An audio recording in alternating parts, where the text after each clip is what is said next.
Boa noite, pessoal. Estamos aqui em mais um Elas, neste domingo. Hoje, para a gente falar um pouco sobre o aborto e o projeto de lei que foi votado na CCJ, que deu muita repercussão. A gente vai falar um pouco dele e um pouco da situação do aborto no Brasil. Hoje eu estou aqui com a Paula, minha amiga do Terça Livre. Boa noite, Paula. Boa noite, Cíntia, tudo bem? Boa noite, Fernanda. Boa noite, pessoal que está nos assistindo. E a nossa convidada de hoje é a Fernanda, que vai discorrer sobre o tema para nós. Boa noite, Fernanda. Boa noite, Cíntia, Paula e todos que estão acompanhando o Ricardo. Bom, então como eu estava falando, essa semana foi votado no CCJ a PL 5069, que fala sobre aborto, sobre algumas restrições com relação ao aborto, causou um certo alvoroço na ala feminista. E eu gostaria de te perguntar, Fernanda, do que se trata esse projeto de lei, para o nosso público que está sabendo bem, né, porque às vezes a gente ouve muito falar, mas não sabe bem do que se trata. Então, eu gostaria que você falasse para a gente do que se trata, o que significou essa votação de quarta-feira, né? Pode esclarecer esse tema para nós. Bom, em termos jurídicos, esse PL, esse projeto de lei 5069, ele se enquadra numa tentativa de reformar alguns aspectos da 12.845/2013, que é a chamada Lei Cavalo de Troia. Acho que todo mundo deve lembrar, as pessoas que acompanham o Pró-Vida há mais tempo, o movimento de oposição da morte aqui no Brasil, se lembram da 12.845, passada meio às escondidas, aí em 2013, até junho, mais ou menos, de 2013, foi o período de tramitação dela, e é uma lei que visa colocar no cenário, no ordenamento jurídico brasileiro, possibilidades para que se faça o aborto que eles chamam de aborto legal, apesar de não existir aborto legal no Brasil. E essa lei, qual foi a grande estratégia que foi contemplada por esse diploma jurídico? Falar de violência não consentida, de relação não consentida e equiparar a isso, e obrigar todos os serviços de saúde que têm convênio com o SUS, todos os hospitais conveniados ao SUS, a rede pública, a atenderem a mulher vítima dessa violência, dessa relação sexual não consentida, com um protocolo do que eles chamam de atendimento integral.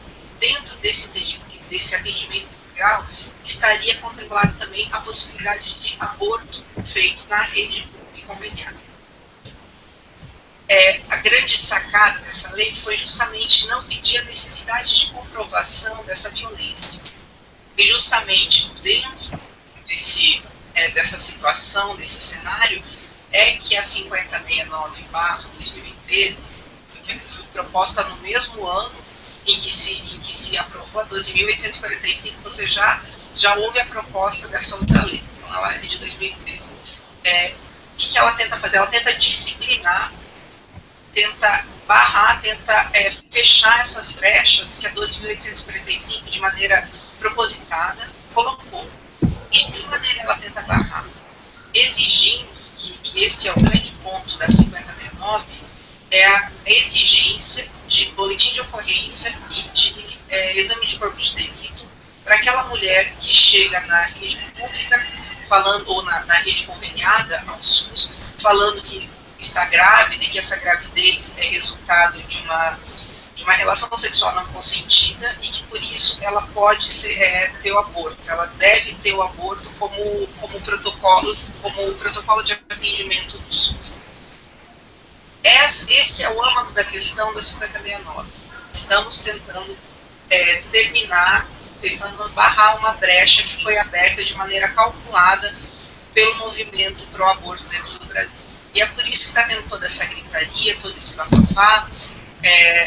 A gente está vendo que já tem movimentos feministas propondo propondo debates não, né, porque eles não gostam de debater, estão propondo movimentação, ato de repúdio, esse tipo de coisa. E por ser um assunto um pouco, não controverso, mas um pouco intricado, você tem que entender o que foi a 12.845, depois você tem que entender o que é um projeto de lei que visa normatizar alguns aspectos, o que foi meio que deixado em branco lá, você precisa entender o que é uma norma técnica, o que é um protocolo dentro do Ministério do Sistema de Saúde. Por conta dessa confusão toda, as pessoas que são ligadas ao movimento pró-vida no Brasil, e que são a maioria dos brasileiros, esmagadora maioria, diria eu, é pró-vida, não tem se atentado tanto para essa questão, não tem levado, não tem dado a seriedade necessária a esse projeto, que é um projeto que pela primeira vez, não só nós iremos barrar algo que eles estão fazendo, mas como de fato faremos com que a cultura da morte no Brasil retroceda. Que hoje, se uma mulher alegar, posso usar como exemplo uma mulher com uma gravidez de 8 meses, tá lá na 31ª, 33ª semana de gravidez, se ela chegar no SUS e falar que teve aquele filho vítima por conta de uma relação não consentida, ela pode ter um aborto, ela pode ter o serviço de aborto. Dentro de uma inversão muito grande e de uma elasticidade muito grande que eles usam para interpretar algumas normas penais, porque de fato não existe aborto legal no Brasil, e isso, de repente, se vocês quiserem, é um tema que a gente pode discorrer mais para frente. Mas enfim, hoje uma mulher com 31, 32 semanas pode chegar e falar que foi vítima de uma violência, de uma relação sexual não consentida. E o médico precisa aceitar a declaração dessa mulher, porque essa declaração hoje, por conta da 12.845, ela goza de presunção de veracidade. Ou seja, não é preciso provar que o que ela está falando, que ela de fato foi vítima de uma violência, de um estupro, de alguma coisa do gênero, ela não precisa provar, não precisa ter BO, não precisa ter exame de corpo de delito. Então, vale a declaração da mulher. Uma das coisas, mesmo, esse aqui é um dos pontos que a gente tem discutido, mesmo que, deixando de lado o conteúdo, que é a questão do aborto, por um momento você não concordasse com que o aborto é um ato imoral, que não se deve matar o ser humano em defesa do ventre materno, mesmo se você não concordasse com a bandeira do movimento pró-vida, que é a defesa de toda vida humana, você há de concordar que, em termos processuais, há algo muito equivocado com essa norma. Veja bem, tente requerer seguro-desemprego somente com uma declaração sua. O Estado não dá presunção de veracidade para uma declaração sua na hora do desemprego, de você requerer seguro-desemprego. É por isso que quando você vai requerer seguro-desemprego, você tem que levar a sua carteira de trabalho com todas as observações assinadas, você precisa requerer, vamos supor, quando você vai requerer aposentadoria, o Estado exige de você certidões, exige que você apresente os comprovantes de recolhimento durante os seus 25, 30 anos de contribuição, ou seja, uma coisa pequena, que é um valor pecuniário, um salário mínimo, que é o que se ganha a maioria das pessoas que se aposentam hoje, se aposentam por salário mínimo. Quando você vai requerer do Estado um salário mínimo, dinheiro, R$800 por mês, o Estado não acredita em você. Ele pede para que você comprove, através de vários documentos, de várias certidões, de vários comprovantes, que você, de fato, está falando a verdade e que você contribuiu e merece se aposentar. Agora, quando você está falando de assassinar um ser humano no ventre materno, o Estado fala que a mera declaração verbal é o suficiente para que você receba, para que você tenha, entre aspas, aí, a liberdade de matar o seu próprio filho. Então, mesmo que não se concordasse com o conteúdo da norma, há de se perceber que há um descompasso processual mesmo, de natureza processual, com a 12.845. Você não consegue, hoje em dia, tirar uma carteira de motorista se você não tiver, se for homem, a carteira de reservista. Tente fazer qualquer documento, tente fazer qualquer coisa, pedir empréstimo para comprar uma bicicleta, fazer qualquer coisa, para você ver se você não vai precisar montar um monte de papel, um monte de comprovantes de que tudo aquilo que você está afirmando é verdade. O Estado não aceita a sua mera declaração para praticamente nada, a não ser para que você possa ter um aborto pago pelo SUS numa rede conveniada. Então, é uma contradição muito grande que não pode ser explicada por uma ignorância ou por um erro. Há uma má-fé deliberada, me parece, aí, em colocar esse tipo de facilidade na nossa legislação. E por conta disso, dessas facilidades, desse descompasso, sem falar do conteúdo da lei, é que a gente está brigando, a gente está lutando para que esse projeto que foi aprovado agora na CCJ, e que vai para a comissão permanente depois do plenário, ele seja de fato abrigado pelo nosso ordenamento, para que seja uma lei que conserte esses problemas graves que a 12.845 costuma ser. Então, Fernanda, esses movimentos feministas que são a favor do aborto, eles utilizam alguns dados que às vezes as pessoas assim que são leigas se impressionam e às vezes acabam até caindo nesse engano, né? Eu queria que, se tu tivesse como comentar a respeito dos dados que eles colocam e se a gente realmente pode confiar na maneira como esses dados foram obtidos. Bom, esses dados eles são completamente equivocados. Não, esses sim são uma fé. Para ter uma ideia, essa fala não tem quanto tempo. Para você ter uma ideia, esses dados são feitos por instituições, associações que estão diretamente ligadas a ONGs, como a Planet Parenthood. Eles mudam de tempos em tempos. Eles foram completamente esvaziados, negados, e houve provas, inclusive usando DataSUS, prova de que é mentira. A doutora Isabela Mantovani, eu não sei se ela já veio, se ela já participou aqui do programa, mas ela fez uma apresentação magistral várias vezes, tanto em palestras, quanto principalmente no coração do poder do nosso país, que é o Congresso Nacional. Ela esteve lá para esclarecer essas questões, e ela nunca foi, mas nem chegou perto de ser questionada. E por que não questionam? Por que não chamam a doutora Isabela de mentirosa? Porque eles sabem que a gente está correto, eles sabem que ela está falando é verdade. Então, que esses dados eles servem para influir no debate. É isso que eles querem. Eles não querem conscientizar assim, da maneira correta, eles não querem esclarecer as coisas. Eles precisam usar informações, mesmo que sejam falsas, mesmo que sejam mentirosas, para poder influenciar no debate. Falam que morrem milhões de mulheres. Essa semana mesmo eu estive em Brasília e acompanhei a Érica Cocai falando que morriam 1 milhão de mulheres por ano no Brasil vítimas de aborto não feito. Isso é uma mentira. Elas falam que elas são, aliás, é o discurso padrão de feministas, que elas são contra o aborto, mas que há mulheres morrendo por conta do aborto e por isso devemos aprová-lo.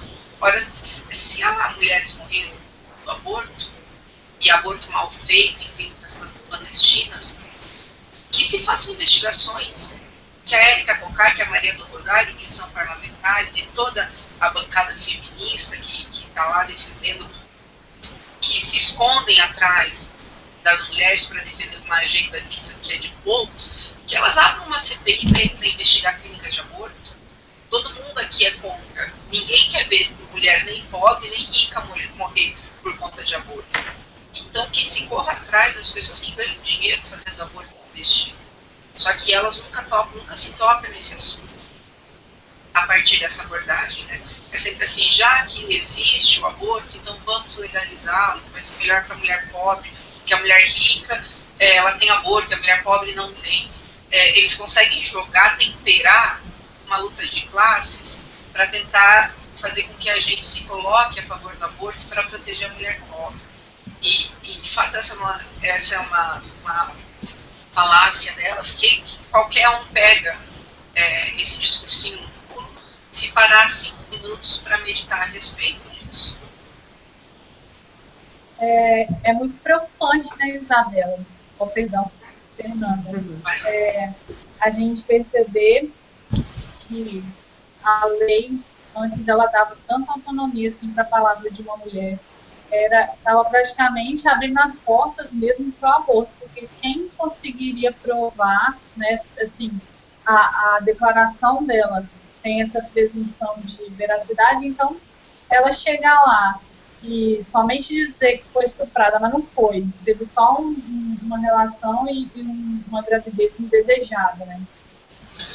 Dizer que se tinha sido vítima de um estupro, ela poderia fazer um aborto sem nenhuma barreira. Então a gente vê realmente a má fé que foi colocada nessa lei. Na verdade, é uma estratégia, né? Se você me permite esclarecer, qual é o problema para elas de países como o Brasil? O Brasil é predominantemente contra o aborto. E assim me parece que desde que começou uma facilidade maior para que a gente se comunicasse sem depender da imprensa, sem depender da mídia, através da internet, através de coisas como essa que estamos fazendo agora, conversando aqui, reunindo pessoas de vários pontos do país que não teriam acesso umas às outras, caso não houvesse Facebook, Twitter, internet, enfim. Me parece que eles entenderam que não haveria possibilidade, agora sim, de maneira quase permanente, não haverá possibilidade de você levar esse debate às claras para o parlamento. E a questão do aborto é como se fosse assim, radioativa, ninguém quer ficar perto, todo mundo sabe que perde muito voto, e não vale a pena se desgastar. Então, o que eles fizeram? Já que você não pode levar as claras, vamos comer pelas beiradas e vamos aprovando na medida das possibilidades do que já existe. Vamos trabalhar com o que temos. E o que eles tinham, de fato, na nossa legislação? Eles tinham a possibilidade de que o aborto não fosse punido quando ele acontecesse, quando ele fosse feito por conta do estupro. Não é que ele é legal, veja bem, é que ele não é punido. Tá? Então, é uma figura muito parecida com o furto que um filho faz de um pai. Eu não sei se vocês sabem, até separei aqui para que fosse lindo, deixa eu ver se eu consigo pegar aqui, vale a pena a gente ver. Por exemplo, esse que é o artigo 155, né, que é o relacionado a furto, subtrair para si ou para outro em coisa alheia à morte. Aí o artigo 181 vai falar o seguinte: é isento de pena quem comete qualquer dos crimes previstos neste título em prejuízo do cônjuge na constância de sociedade conjugal. Então, se eu roubar uma caneta do meu marido, se eu furtar, ou de ascendente ou descendente, seja o parentesco legítimo ou ilegítimo, seja civil ou conjugal.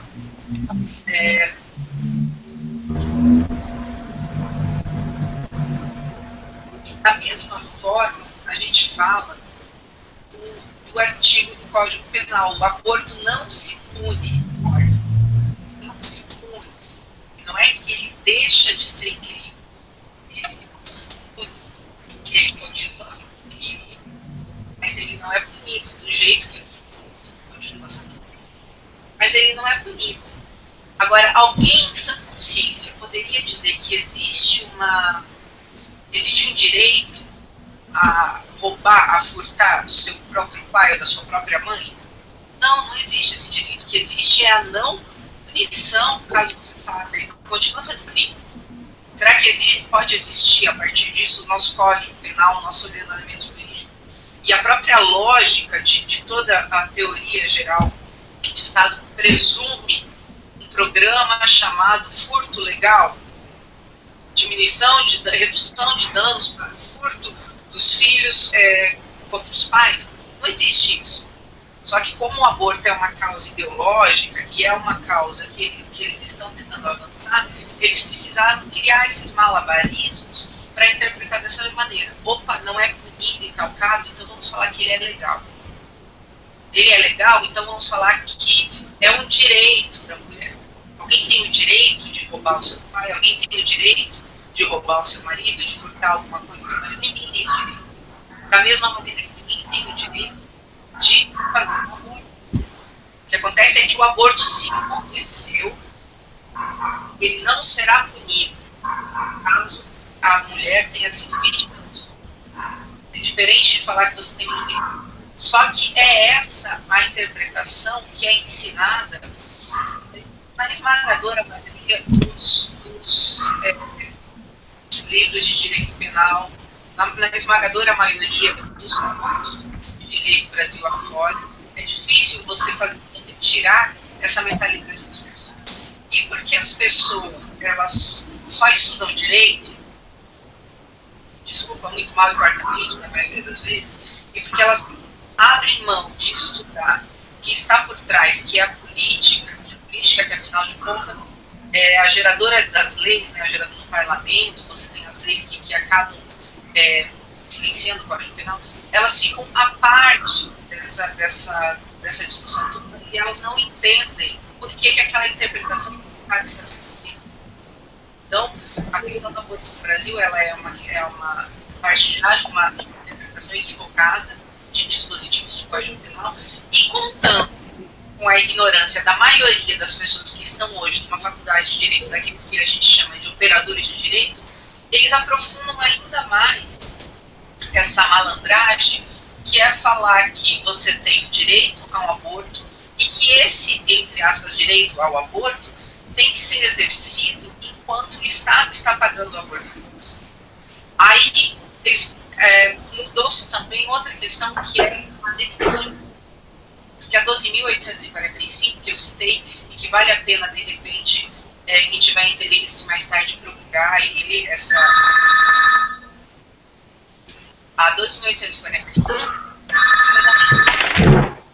ela fala de violência sexual, relação sexual não consentida. Ora, no âmbito do direito civil, por exemplo, se você vai pegar e vai assinar um acordo, vai assinar um contrato, você não pode estar bêbado. Se você estiver bêbado, o contrato ele é passível de anulação ou ele já é um ato nulo, não me. Por quê? Você tem que estar ciente do que você está fazendo. Para ter pleno consentimento, você não pode estar bêbado ou recém-saído de uma cirurgia em que você tomou uma anestesia geral, enfim, você tem que estar de posse das suas capacidades de consciência, de cognição e tudo mais.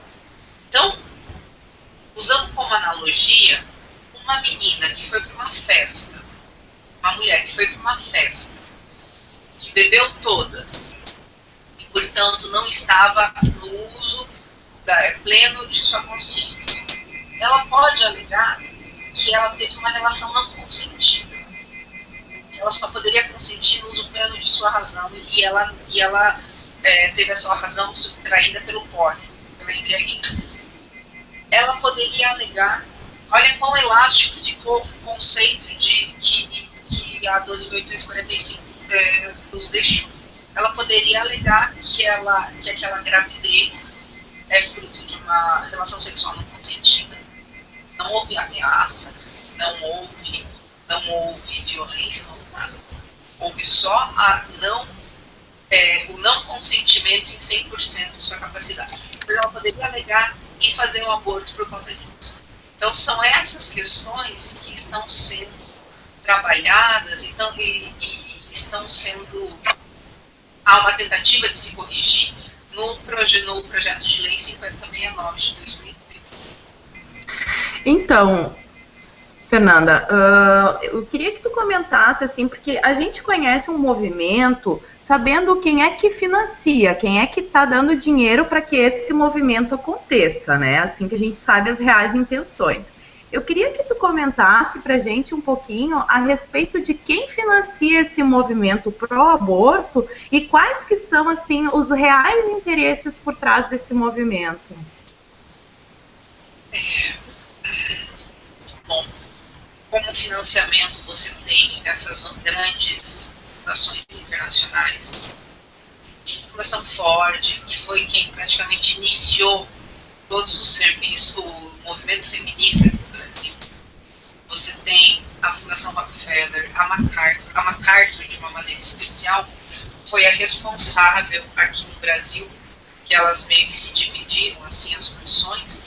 Ela foi a responsável pela tentativa de aprovação do aborto no Brasil. É interessante a gente lembrar, por exemplo, que a Ruth Cardoso, ela foi consultora da MacArthur durante muito tempo aqui no Brasil. Ninguém lembra disso, todo mundo faz questão de esconder, de esquecer. Gosto de falar que essa parte assim, do PSDB paulista, que é mais ligada ao USP, que ela é de direita e tudo mais, mas ela pode ser a direita do PT, mas ela ainda é esquerda. E a Ruth Cardoso e Fernando Henrique são uma evidência disso, de que eles estavam muito perto ainda desse movimento. Pois essas fundações é que bancaram todo esse desenvolvimento dos movimentos feministas aqui no Brasil, todo aprofundamento, e também bancaram através da doação de bolsas de estudo, a criação de vários departamentos aqui nas universidades brasileiras. Qual era a sua segunda pergunta? Desculpa, eu me esqueci.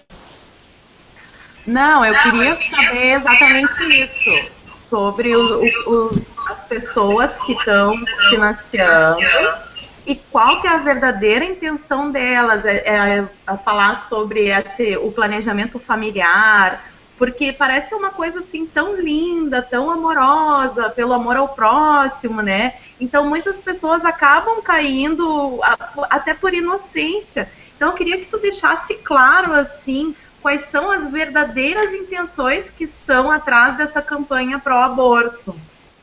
Eu vou partir daí da década de 50.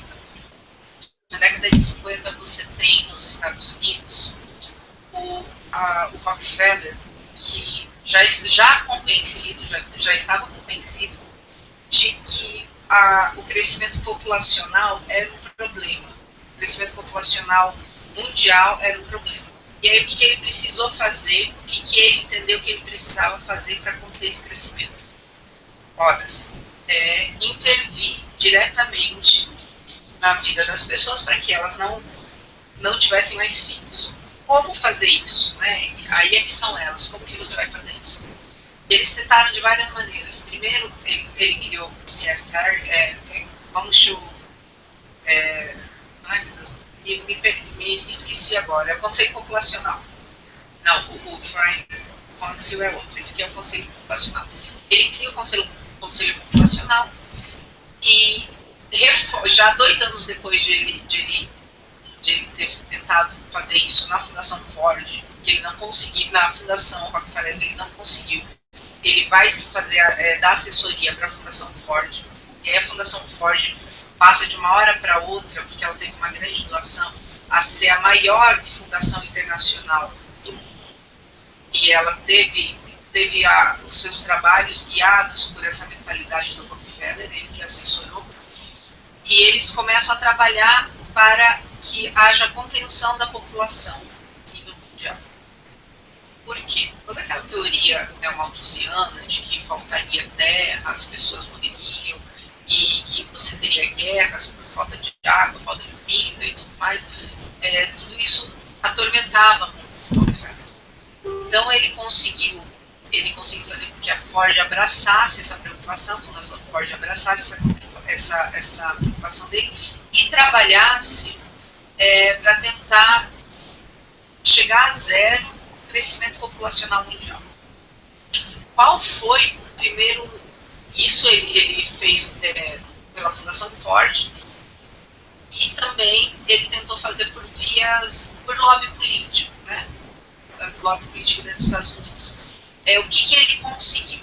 Ele conseguiu que logo depois, aí, uns 10 anos depois que começou esse trabalho, e para quem está nessas questões sabe que 10 anos é um período brevíssimo de tempo para que você consiga esses objetivos.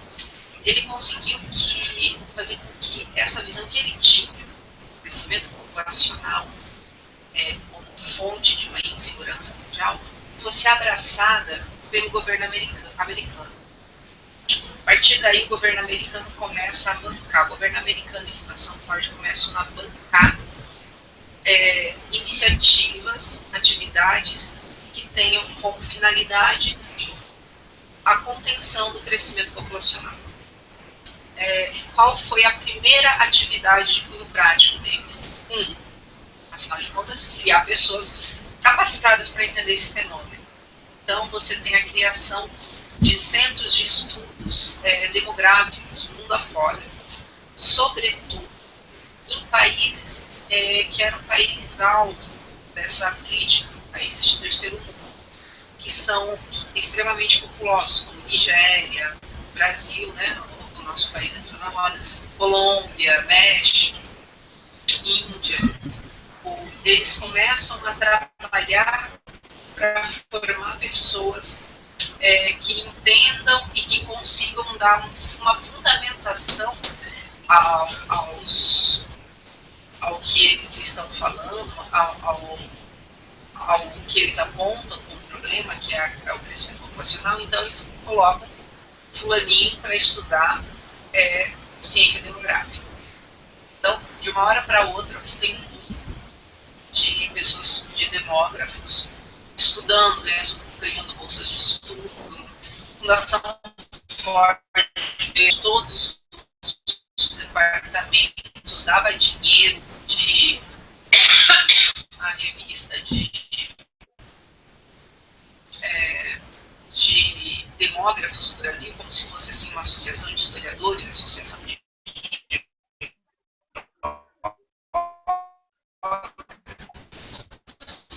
a trimestral pela Fundação Ford. A Ford bancou tudo, desde o primeiro congresso, que colocou as pessoas em contato, que estabeleceu os estatutos, bancou a publicação em si, né? A gente, quem aqui tenta publicar com qualquer coisinha,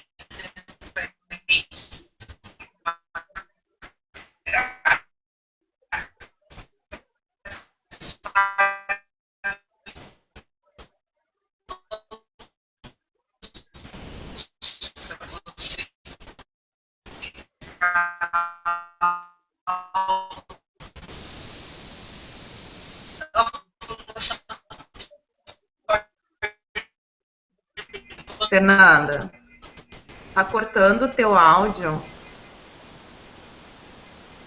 Fernanda?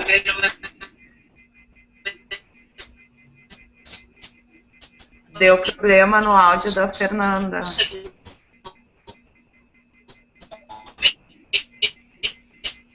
é alguma coisa na internet, né? Ah, que pena. Ela caiu, será?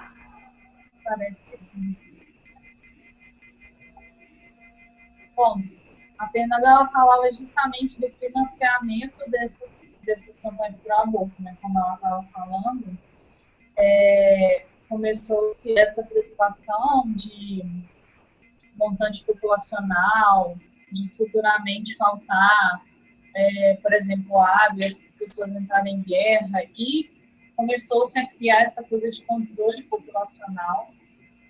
E aí que surgiu a ideia de implantar essa cultura de morte, né, o aborto. E tem sido assim, em vários países, em várias sociedades, muito bem sucedida essa cultura de morte, né. Isso para a gente ver que certas coisas elas têm esse caráter bem ideológico, né, Paula? Às vezes a gente olha para uma coisa e acredita que ela é aquilo em si mesma, mas existe toda uma ideologia por trás, como é o caso do aborto. Pensa, as pessoas começaram com essa preocupação lá atrás de uma questão populacional, criaram, né, essa cultura do aborto, começando a implantar, assim, a reivindicar como um direito, né, e começando a implantar na cabeça das pessoas essa coisa de que mulher tem direito ao aborto. E foi muito interessante a explanação da Fernanda, porque na legislação, né, está falando que nunca aborto ele não é crime, né? Apenas em algumas situações ele não é punido, continua sendo crime, mas a extinção da punibilidade ali, né? Ele não é punido. E como que as coisas foram virando, né? Deixou de ser concebido como crime, passou a ser concebido como uma coisa que não era crime, e depois passou a ser concebido como direito, e vem sendo implantado, mas na verdade tem todo esse caráter ideológico, né? E a Fernanda retornou. Ainda bem, na melhor parte. Verdade. Pode continuar explanando, Fernanda. Eu perdi o fio da meada. O que vocês estavam falando? Não, tu estava falando para nós a respeito das verdadeiras intenções que tem por trás da campanha pró-aborto e das fundações que estão financiando esse movimento, né? Era isso que tu estava falando quando a tua internet caiu. Ah, sim. Então, eu estava falando da questão médica, né? Eu falei que primeiro eles tiveram que formar as pessoas que dariam a verniz científico, então são os demógrafos. Depois eles precisariam de alguém que de fato colocasse a mão na massa, que são os médicos. Então eles precisavam treinar os médicos para aprenderem técnicas de aborto. Eles desenvolveram. Primeiro eles tentaram através de métodos anticoncepcionais como o DIU, né? Então eles desenvolveram o DIU justamente para que se tentasse controlar os nascimentos, né?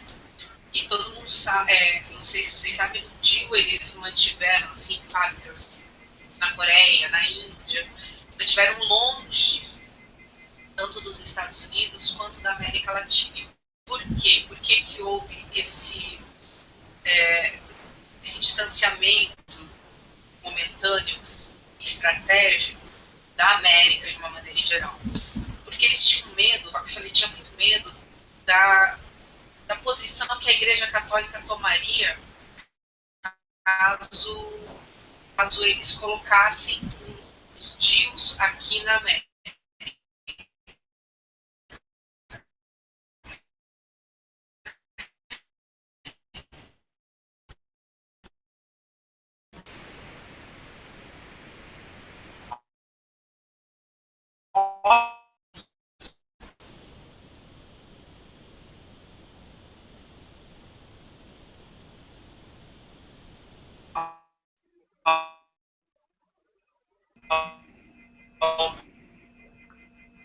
Eu acho que ela tá com problema na internet de novo. É verdade. Puxa vida. Bom, mas assim, para quem está assistindo o Hangout, é bom pesquisar. Ela tem várias palestras a respeito, que ela esclarece sobre essas fundações que estão financiando, né, a campanha pró-aborto, para não cair nessa cilada, porque o governo pinta isso como um problema de saúde pública, uma coisa horrível. Eles trazem dados que não condizem com a realidade, para querer empurrar uma coisa, dizer que eles estão representando as mulheres, mas na verdade a maioria das mulheres não é a favor, a nossa sociedade não é a favor dessa cultura de morte. Isso é uma coisa que está sendo empurrada para a gente goela abaixo. Então a gente precisa cada vez mais buscar informação para não cair nesse engano que o governo nos prega, né? Então, Fernanda, quando tu caiu, tá ouvindo a gente? Estou. Ai, meu Deus, desculpa. Não, tudo bem, acontece. Quando tu caiu, tu tava falando a respeito da campanha do DIU. Foi nessa parte que tu parou de falar.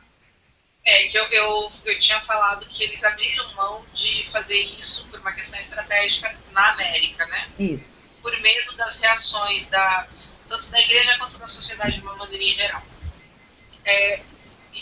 Enquanto isso, treinavam os médicos, davam bolsas de estudo médicos, para que os médicos fossem para os Estados Unidos aprender técnicas de aborto. Faziam tudo isso através da USAID, que era a agência, entre aspas, humanitária de ajuda norte-americana. Aí, em 67, eles conseguiram, através de... Porque quando souberam, de fato, quando a sociedade americana soube o que estava sendo feito com dinheiro proveniente da ajuda, que ia, na verdade, proveniente dos impostos e que era usado nos países de terceiro mundo como ajuda humanitária, a sociedade americana se colocou contra. E o que ela fez? Fez pressão e foi passada uma emenda chamada Emenda Helms, que é uma emenda que proibia qualquer uso do dinheiro americano, do dinheiro do Estado americano, né, do governo americano, para a promoção de aborto nos países que eram assistidos por essa ajuda. Isso fez com que secasse o dinheiro desses movimentos abortistas, que davam treinamento médico, que ofereciam pílula, que ofereciam DIU, que esterilizavam as pessoas maciçamente. Você teve, é interessantíssimo, eu acho que falta alguém, de repente, fazer um trabalho sério, um levantamento sério, sobre as ondas de esterilização que aconteceram na Índia. Teve aqui no Brasil também, inclusive teve uma CPI no Brasil. Quem for para Brasília pesquisar lá, provavelmente vai encontrar as notas de uma CPI que teve no Brasil para saber quem estava esterilizando as mulheres brasileiras. Porque houve esse problema aqui no Brasil também. Mas na Índia é gritante. Na Índia é uma coisa assim que dói da gente ler. Assim. Eram milhares e milhares de pessoas esterilizadas todos os dias, pessoas que não sabiam direito que estavam esterilizadas, pessoas que ganhavam mais ou menos o equivalente ao salário de um mês para serem esterilizados. Eles nem sabiam o que estava acontecendo. Vários homens morreram na Índia por conta disso, porque houve infecção. Enfim, esse dinheiro todo que estava sendo usado a aborto, que eles nem sabiam onde gastar, e isso são eles mesmos que falam, vale a pena a gente ler os relatos, eles falam que eles não sabiam onde gastar tanto dinheiro que chegava. Esse dinheiro secou porque o governo americano não pôde mais utilizar esse dinheiro. Aí o que aconteceu? Eles criaram um IPAS. Um ano depois da emenda Helms, eles criaram um IPAS, que era uma instituição de cunho privado e que continuou, no final das contas, fazendo a mesma coisa que eles faziam através da USAID, que é promover o aborto mundo afora. Agora, e o que a IPAS fazia? O que a IPAS fazia? Desenvolvia novas técnicas de aborto, desenvolvia, por exemplo, novos instrumentos para o aborto. É interessante porque, você veja, lá pelas tantas eles foram, tem um relato do Heimer Heidenhoff, que foi o presidente da USAID, na época em que a USAID destinava dinheiro para fazer o aborto, né, para uma agência governamental. Ele foi para a Índia e ele viu aquelas pessoas nas áreas rurais e viu que muitas delas moravam em lugares assim, onde não havia energia elétrica. Olha a cabeça desse homem. Tanta coisa podia passar na cabeça, você fica dó, você sente pela pessoa, você imagina quão difícil é a vida daquela pessoa. Sabe o que ele pensou? Ele pensou, como é que a gente vai fazer aborto? Porque não tem energia elétrica, como eu vou ter aqui os equipamentos próprios do hospital? Eu preciso que se invente um mecanismo para que o aborto seja feito mesmo sem energia elétrica. E lá foi ele correr atrás de alguém que inventasse, e depois de fato foi patenteado um método, um instrumento que consegue fazer aborto sem a necessidade de energia elétrica. Agora veja, essas pessoas não estão nem aí com as mulheres, com a saúde das mulheres, porque alguém que se propõe a fazer o aborto sem energia elétrica, ela não está ligando para uma provável infecção. Se essa mulher ela tem algum problema, se ela tem uma infecção, para onde ela vai? Já que não existe nem aumento da energia elétrica. Não é um lugar que não tem uma vacina que pode ser guardada numa geladeira, né? É um lugar sem condição mínima de atendimento. E, no entanto, eles estavam fazendo aborto.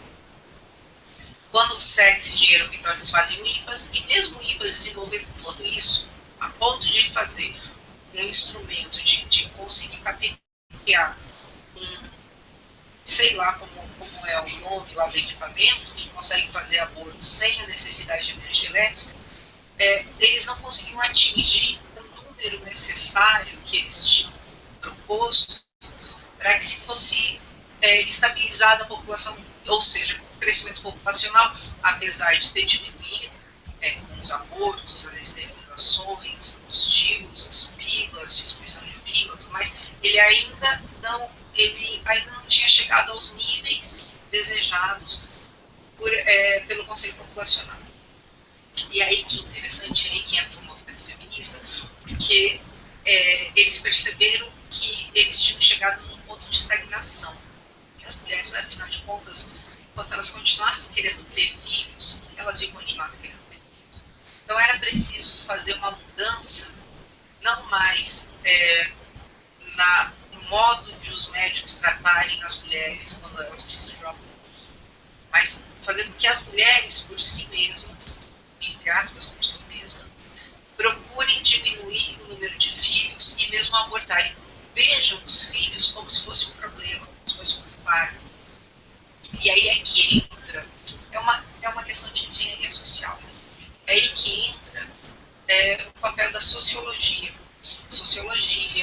da psicologia, da antropologia, tudo isso daí utilizado como ferramenta de engenharia social para que seja modificada a ideia própria que a mulher tem de si mesma, tem da complementariedade entre homem e mulher, a ideia que a mulher tem da família.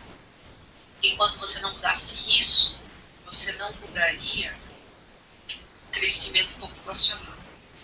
E é por isso que de uma hora para outra, entre aspas, aí de 3, 4 anos para outro, eles abrem mão, largam essa história de medicina e tudo mais, e se concentram em formar pessoas para atuar nessas áreas.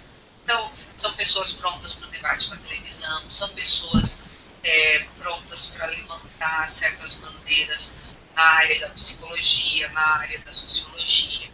Tudo para, como eles chamam, empoderar a mulher. Eu detesto esse termo, libertar a mulher, empoderar a mulher.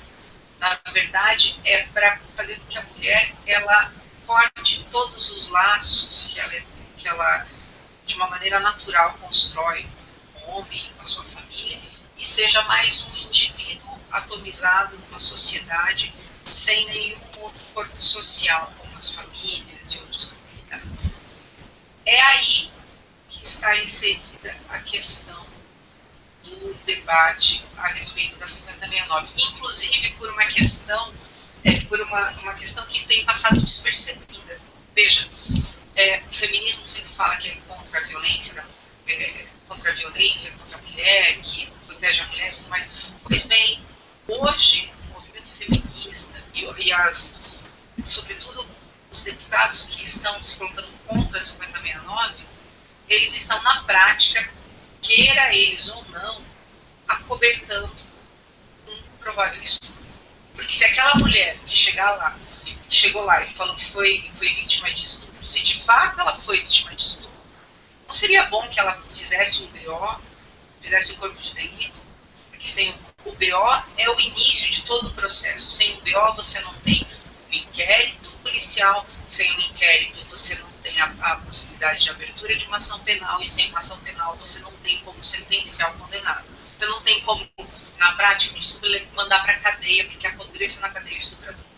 Então, quem está defendendo o estuprador hoje é quem não quer que o BO seja requisitado na hora que a mulher chega lá e alega ter sido sofrido violência.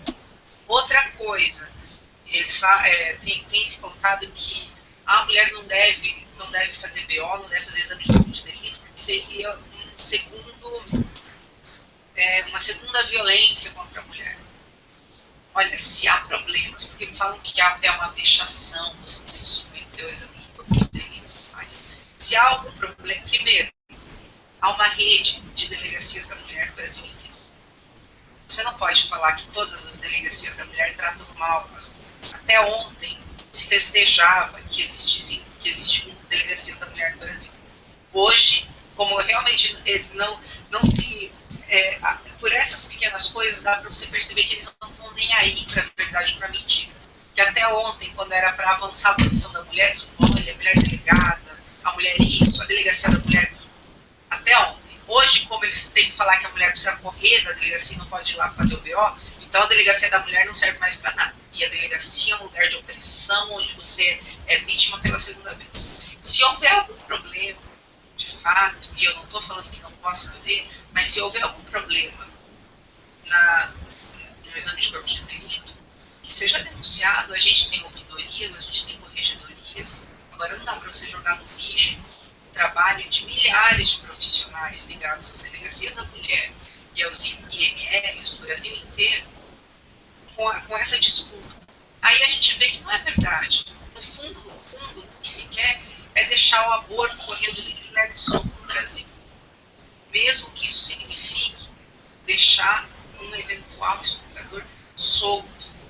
Nós, mulheres, queremos que essa brecha que possibilita que pessoas mentirosas façam uso do aborto, ela seja sanada. E segundo, queremos também que os estupradores que de fato estupraram alguém sejam perseguidos pelo Estado Democrático de Direito e colocados na cadeia. E isso só vai acontecer se houver um BO. O BO é o começo de tudo. Nossa, não Desculpa, eu falei demais. Não. É aquela velha tática da esquerda, né? De fugir do assunto. Então, as mulheres estão sendo estupradas e eles querem combater isso com o aborto, ao invés de botar na cadeia o estuprador, que é o que eu acho que toda mulher que passou por uma coisa horrível dessas, que é um estupro, quem é mulher, assim, morre de pavor de imaginar essa ideia. O maior desejo de uma mulher que sofreu uma violência dessas, com certeza, é ver o desgraçado que fez isso atrás das grades, no mínimo. Aí eles vêm com essa conversinha de que são a favor das mulheres, mas a estratégia que eles... Aí eles falam aquelas coisas bonitas, porque eles são humanos, eles são democráticos, quando, na verdade, a real estratégia que eles têm é de promover a cultura de morte, porque abortar é matar uma criança que não tem o menor direito de se defender. E quem não acha isso não está vendo as evidências. É ridículo isso. Os argumentos deles não se sustentam. Assim, se tu tem um mínimo de inteligência, mesmo que não tenha acesso aos dados históricos, como a Fernanda colocou aqui pra gente, né? Um mínimo de inteligência, parar para pensar um pouquinho, tu já refuta a argumentação deles, porque eles são realmente ridículos, né? Não posso dizer outra coisa. Bom, eles realmente usam essa... O que eu percebo é que, assim, muitas das coisas passam, como a própria 12.845, ela só passou porque ela foi apresentada para todos os deputados no Dia da Mulher, se eu não me engano, na semana da comemoração do Dia da Mulher. Foi falar assim: deputado, senhor, gostaria que o senhor visse esse projeto ele visa garantir direitos para a mulher. E, para falar a verdade, eu acho que muitos deputados nem leram direito, ou a assessoria dos deputados ali, você vê que é alguma coisa para homenagear a mulher, passou batido, ninguém viu. Então, é utilizado do mesmo jeito que o PT usa os trabalhadores para avançar a agenda deles, né, que hoje está claríssimo, ou alguém acha realmente que o Lula, que aconteceu alguma coisa no meio do caminho e o Lula virou o safado que ele é hoje? Todo mundo sabe que ele foi assim desde sempre. Desde sempre. Ele não mudou nada. O PT não mudou. O PT precisava mentir para... É igual aquele rapaz que no primeiro encontro está abrindo a porta do carro e depois ele vira um cretino, ele não mudou, ele sempre foi daquele jeito, ele queria te enganar. O PT é assim. E esse movimento também, eles usam a mulher como escudo. Então você não pode falar nada contra a deputada Maria do Rosário, porque senão você está falando contra as mulheres. Essa, eu vi assim, enquanto eu acompanhava a votação em Brasília, eu vi que é mais ou menos essa a tônica do negócio. A deputada aí do Rio de Janeiro, eu não lembro qual é o nome dela, Cristina Brasil, se não me engano, ela falou algo mais ou menos do gênero. Ela era a favor, né? Ela era contra nós, ela era contra a 5069.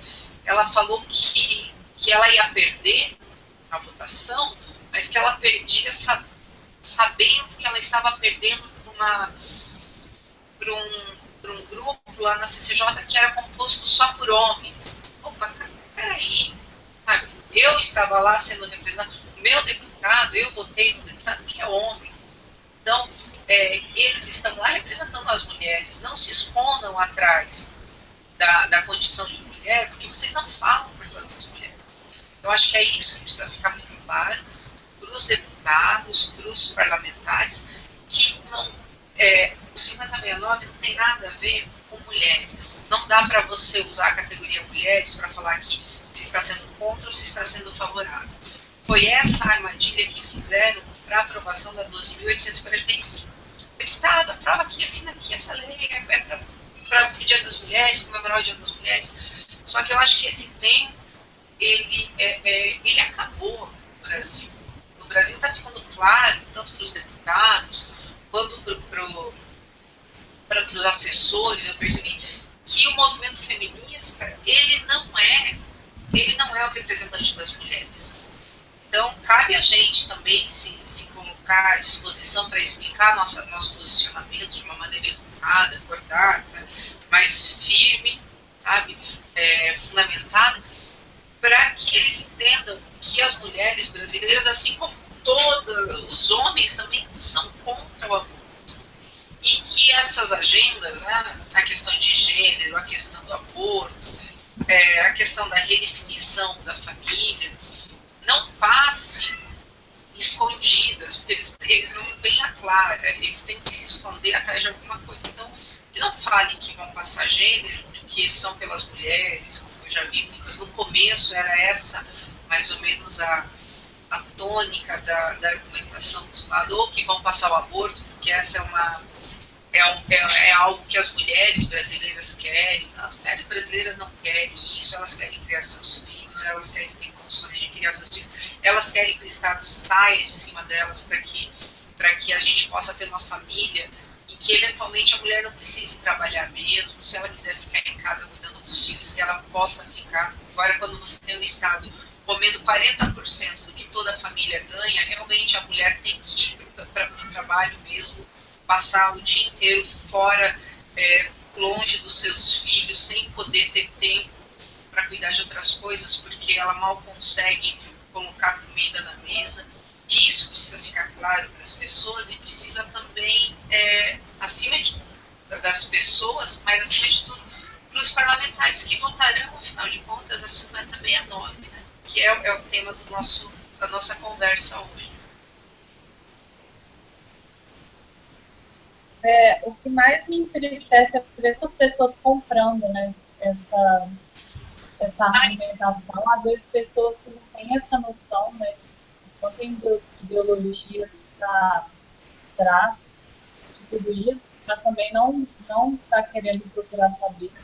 Mas você sabe que eu vejo hoje, Cíntia, que assim, o movimento feminista nunca foi tão contestado, né? Você nunca teve tantas mulheres, justamente por aquilo que eu falei antes, porque a gente furou a barreira da mídia, né? Essa conversa que a gente está tendo hoje, ela nunca aconteceria num programa da Rede Globo, ou da GNT, ou qualquer outro lugar. E a gente está tendo possibilidade de mostrar mulheres de verdade, não são pagas por ninguém, pelo contrário, a gente se doa para essa causa, a gente gasta para essa causa, e que estão aqui falando que não são representados pelo feminismo. Hoje mesmo eu estava vendo aqui o G1 abrindo, eu vou ver até citar aqui, né, não consigo encontrar, mas era uma notícia do G1 falando que Simone de Beauvoir causa celeuma ou causa comentários porque caiu na prova do Enem. O G1 não teve coragem de falar, mas na verdade tem muito mais gente achando um absurdo que aplaudindo.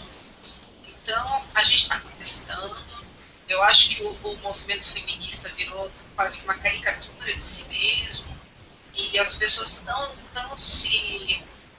acordando, se dando conta de que para você ser mulher, para você ser respeitada, você não precisa abraçar essas ideias prontas, você não precisa abraçar o pacote completo. Você pode ser mulher, pode ser mãe, pode ser profissional, seja o que for, sem precisar estar aí assinando embaixo da ideia de que é correto matar um ser humano no ventre, enfim. Me parece que há uma liberação das mulheres, de fato, dessas amarras que esses movimentos colocam. Assim como há também os trabalhadores em relação aos sindicatos. Qual trabalhador, de fato, se sente representado pelo sindicato hoje em dia? Quase nenhum. Todo mundo vê os sindicatos como usurpadores de um dinheiro e de um papel que não é verdade, né?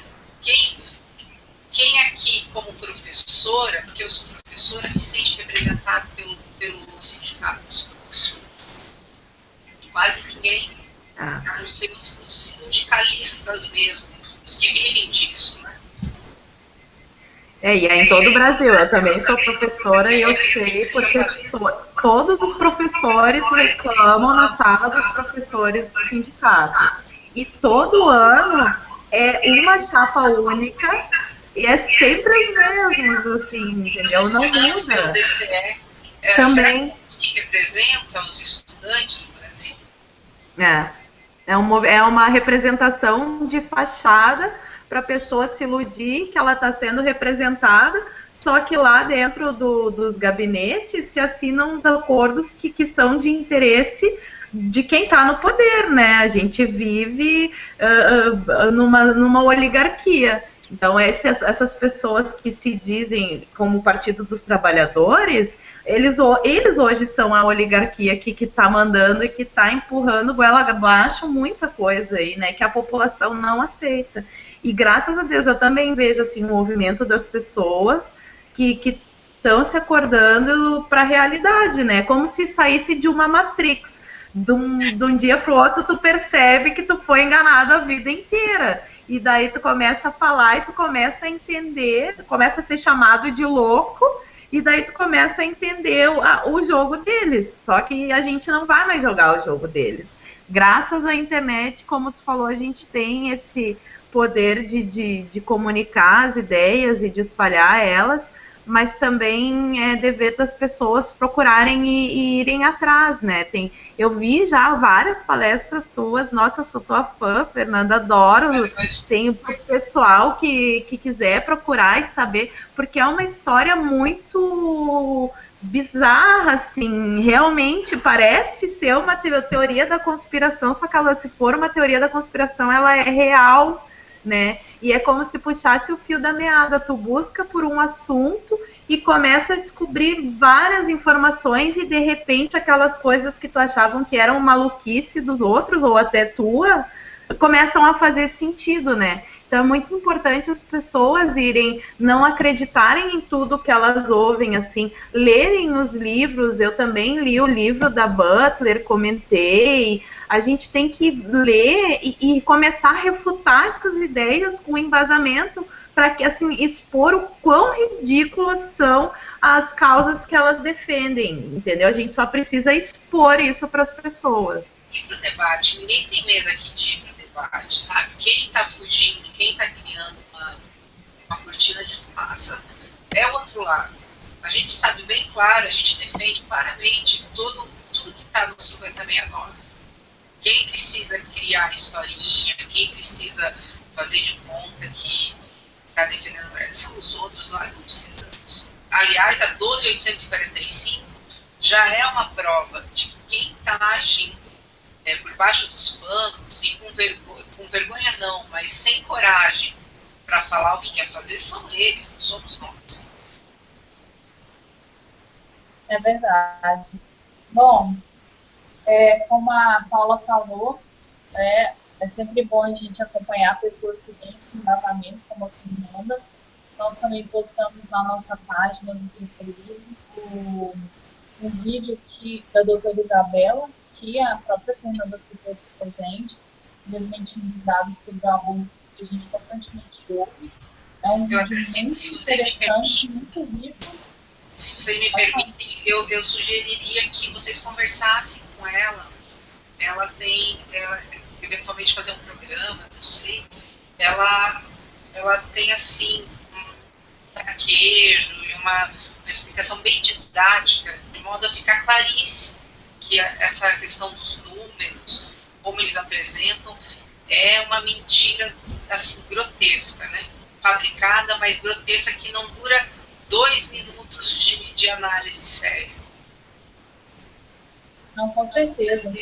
Esse vídeo é super interessante e com certeza a gente seria muito interessante de conversar com ela mesmo, até para ela estar com a gente no final, para falar sobre esses dados mentirosos que influenciam muitas pessoas. Eu também gostaria de agradecer muito, Fernando, pela sua disponibilidade de estar aqui com a gente falando tudo isso e esclarecendo mais uma vez essa questão que está muito em voga, que é o aborto, para as nossas telespectadoras e os nossos telespectadores, né? Espectadores, que bom. Estarem cada dia mais informados e mais convencidos de que essa cultura de morte que o aborto traz, ela não é em nada favorável à nossa população e a ninguém, né? Que eles possam realmente se convencer de que a gente tem que lutar contra e lutar contra também toda essa ideologia, né, que está por trás. Então, muito obrigada pelo seu esclarecimento. Gente, eu que agradeço. Agradeço o esforço de vocês, agradeço todo o trabalho que vocês têm feito, agradeço assim, o trabalho que vocês fazem pela verdade no Brasil. E eu peço para que agora, esse projeto, amanhã depois vai acabar indo para o plenário, eu peço que vocês assim, continuem ajudando a causa da vida no Brasil, fazendo eventualmente um próximo programa, quando ele for para o plenário, alertando todas as pessoas que acompanham a página, para que elas se façam ouvir aos seus parlamentares. Né? Então, eu assim, agradeço o tempo e o trabalho e peço para que vocês trabalhem mais um pouquinho pela vida no futuro próximo, porque a gente vai precisar. Parece que está tudo dando errado, eu sei que as pessoas têm a ideia de que está tudo indo por água abaixo, que está terrível, que a agenda da morte não para, mas de fato é histórico o que a gente está fazendo aqui. O que a gente está fazendo, a gente não está só se defendendo, a gente está fazendo com que recue, com que a agenda da morte no Brasil precise dar um passo de recuo. E a gente só vai conseguir fazer isso se houver de fato uma mobilização popular. E eu conto com vocês, espero que vocês possam nos ajudar nesse trabalho de esclarecimento que as pessoas no Brasil tanto precisam. Muito obrigada. Nós que agradecemos, Fernanda. Nós que agradecemos as informações. Vamos voltar a falar do assunto. A gente não ficou nem perto de abordar todas as questões, né? De repente a gente até podia ver um próximo hangout contigo e com como é que é o nome dela que eu me esqueci das estatísticas? A Isabela, muito bom aquilo ali, todo mundo tem que assistir aquele vídeo. E outro recadinho só, já finalizando, né, acho que vai ser a minha última fala, já vou me despedir.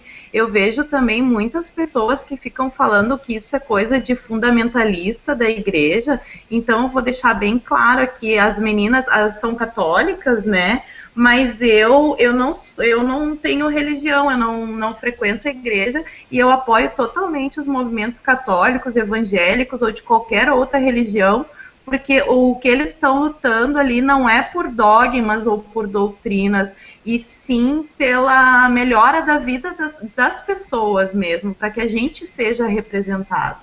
Então, era isso que eu queria falar. muito importante você frisar isso, Paulo, porque muitas pessoas elas têm um certo preconceito. Quando a gente é autodeclarado assim, em alguma religião, a Fernanda talvez compartilhe dessa realidade. Olha, As pessoas elas já vêm com quatro rótulo, assim, fundamentalista. É a fuga, né? Eles precisam fugir para algum lugar. Eu aqui, eles sabem que eu não falei nada aqui sobre religião. Claro. No versículo eu não citei um dogma, não falei nada. Eu podia ser cristã, budista, shintoísta, qualquer dessas religiões, e mesmo assim eu estaria falando a mesma coisa aqui, porque não é uma questão religiosa. Exatamente. Só que eles sabem que eles só têm um lugar para onde fugir. E é chamar a gente de religioso. Então, não é ignorância deles, é falta de onde ter para correr. Falta de argumentos. Na hora de encarar o debate. Exatamente. Então, não tem nada a ver com a minha religião mesmo. Né? A defesa da vida e a defesa de que o Estado não pode matar um ser humano inocente, ela é própria de quem tem o Estado Democrático de Direito como alicerce de todo o seu pensamento político. Quem está falando que o Estado tem direito de matar alguém, de permitir que alguém morra, que um ser humano morra, são eles. Eles é que estão muito mais religiosos nesse sentido do que nós, porque realmente você tem algumas ideologias e algumas religiões que não veem problema algum com o Estado matando algumas pessoas. Os nazistas não viam problema algum em se matar judeus, porque para eles judeus não eram seres humanos.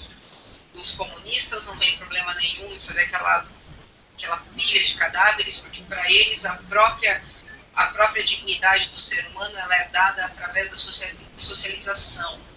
Não é per se. Então, é o que a sociedade acha de você, que é muito, muito parecido com a ideologia de gênero, né? Você não é homem ou mulher, você é aquilo que a sociedade acha de você. Está preparando terreno, preparando o caminho para que a sociedade diga se você é digno ou não de uma vida digna ou não de ser vivida. E é isso é próprio. Escolher se declarar julgador da vida alheia é próprio ou de alguém que acha que é Deus ou de alguém que acha que está imbuído de uma verdade divina. Então, no fundo, o pensamento de característica religiosa é o deles, é o nosso. Exatamente. Então, gente, eu agradeço também a todos vocês que nos acompanharam. Tenho certeza que vocês saíram de elas hoje bem mais esclarecidos com relação ao aborto. Continuem nos acompanhando no canal Terça Livre, curtam a nossa página, acompanhem a gente, continuem apoiando o nosso trabalho, que nós precisamos muito de vocês para dar seguimento a tudo isso, a toda essa luta que a gente tem travado. Muito obrigada mais uma vez, Fernanda e Paula, e uma boa noite para vocês.